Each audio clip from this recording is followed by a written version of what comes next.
Halo teman-teman kos-kosan, gimana kabar kalian? Baik-baik saja kan?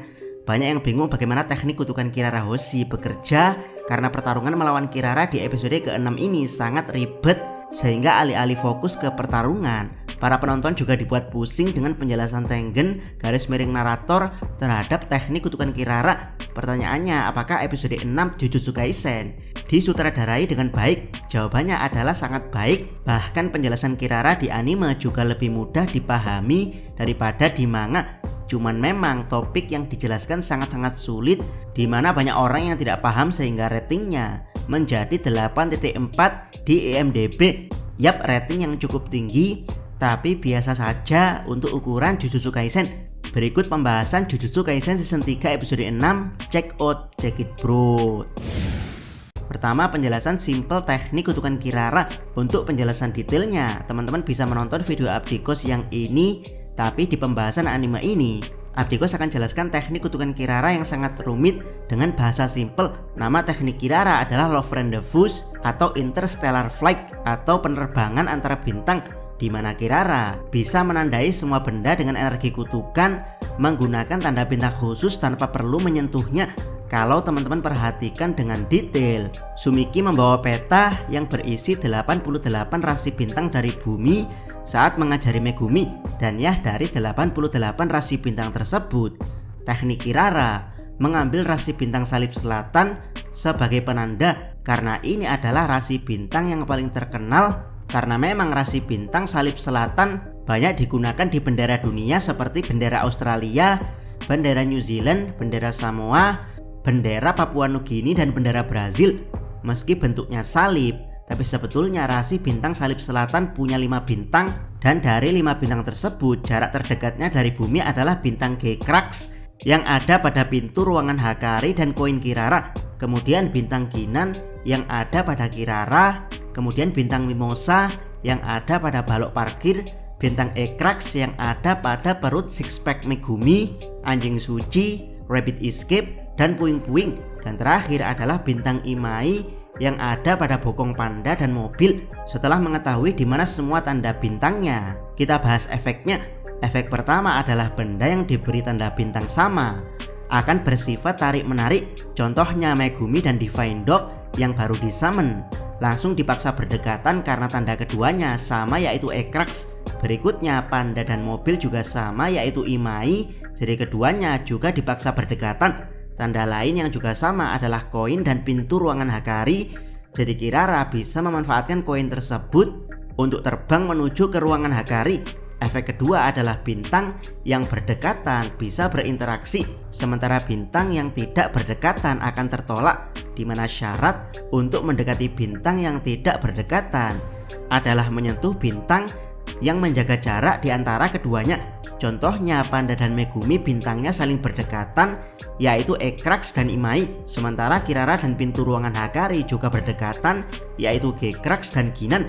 Jadi jika Megumi ingin mendekati pintu Hakari, maka dia atau Shikigaminya harus menyentuh balok parkir yang bertanda bintang Mimosa, kemudian menyentuh Kirara yang bertanda bintang Ginan, barulah Megumi bisa masuk ke ruangan Hakari. Jadi ya, itulah kenapa tekniknya juga disebut Interstellar Flight alias penerbangan antar bintang, karena memang penerbangannya harus berurutan dari satu bintang terjauh ke bintang paling dekat dengan bumi atau sebaliknya. Simpelnya, teknik kutukan Kirara hampir mirip Goju Satoru, yaitu menarik, netral, dan menolak. Saling menarik jika tandanya sama, netral jika tandanya berdekatan, dan menolak jika tandanya berjauhan. Kedua, teknik kutukan konservatif dan modern.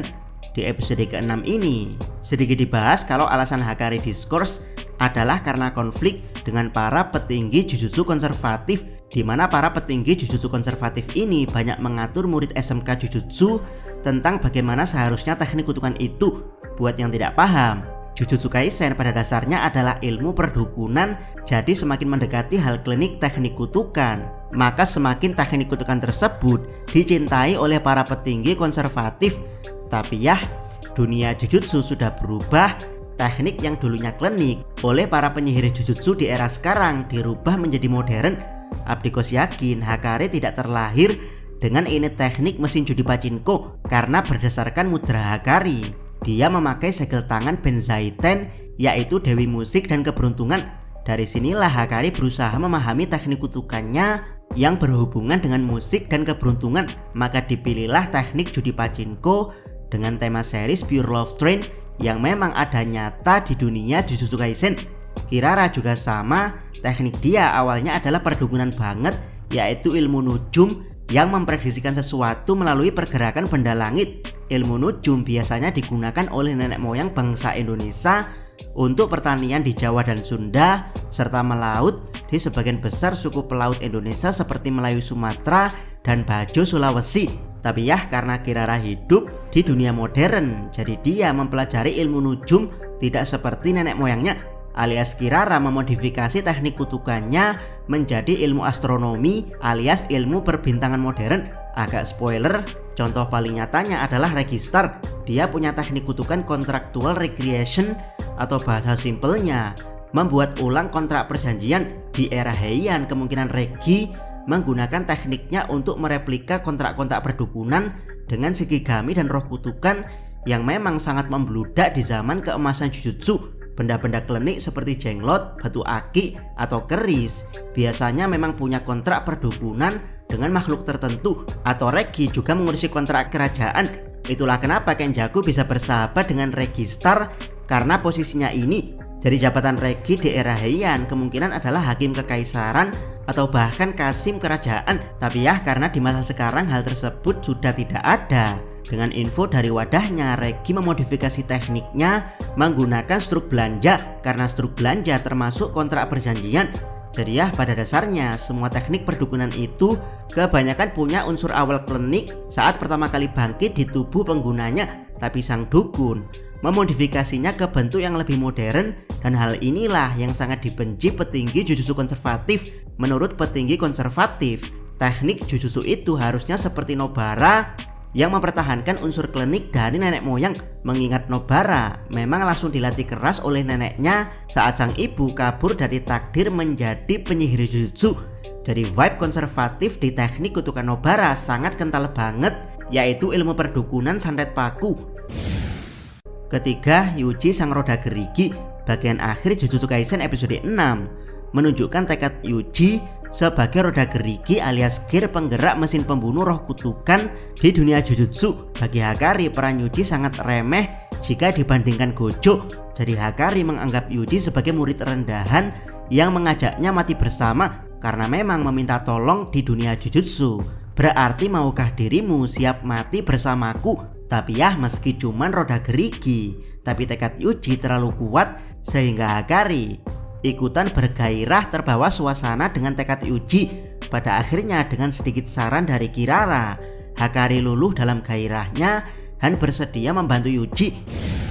Keempat, peraturan ke-9 Cooling Game ditambahkan. Secara mengejutkan, Kogane muncul dari seseorang untuk memberitahukan bahwa peraturan ke-9 Cooling Game telah ditambahkan, yaitu semua info player mulai dari nama, jumlah poin, sampai koloni tempat mereka berada saat ini menjadi info yang bisa diakses publik. Sedikit spoiler, info ini berasal dari Kogane Yuji karena meski belum masuk koloni, tapi Yuji sudah dihitung player Cooling Game karena di dalam tubuhnya ada benda kutukan yang dulu berkontrak dengan Kenjaku, yaitu benda kutukan Sukuna. Kelima, kemunculan Kashimu Hajime. Di ending episode 6 kita diberitahukan siapa yang menambahkan peraturan tersebut. Yap, dialah Kashimu Hajime, penyihir terkuat di zaman Edo, yaitu 400 tahun yang lalu. Karena tidak mempunyai lawan sepadan hingga tua, Kashimu meminta Kenjaku untuk dipertemukan pada lawan terkuat yang pernah Kenjaku hadapi. Dan ya, sosok tersebut adalah Sukuna. Saking kuatnya, Kashimu sudah mengumpulkan 200 poin alias player Cooling Game dengan poin tertinggi saat ini. Jadi Kashimu sedang mencari keberadaan Sukuna untuk menantangnya bertarung, yang mana player inkarnasi seperti Sukuna tidak memakai nama aslinya di Cooling Game, melainkan memakai nama Itadori Yuji. Jadi begitupun Kashimu Hajime itu adalah nama wadahnya di era modern, alias bukan nama asli Kashimu. Kalau mengikuti draft awal Jujutsu Kaisen, nama asli Kashimu Hajime di zaman Edo adalah Noriaki Shikin. Demikian pembahasan Jujutsu Kaisen episode 6 season ketiga. Jangan lupa subscribe channel Takos dan jangan lupa share video ini. Salam Mi.